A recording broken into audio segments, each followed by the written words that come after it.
Mensaje de Santo Padre Pío de Petrolcina. Paz ta é sencillez de espírito, é serenidade de mente, é tranquilidade de alma e é vínculo de amor.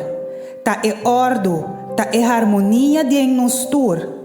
Eta é gozo contínuo, que ta nasce de testemunho de bom consciência. Ta é alegria santo de coração de qual Deus ta reina.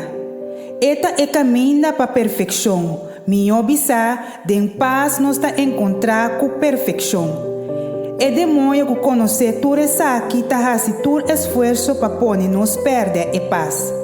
Pensei, seja atento para qualquer mínimo sintoma de confusão.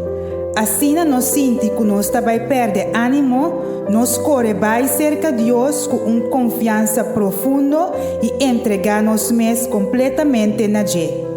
Sabe que qualquer confusão de nossa parte está desgustar Jesus.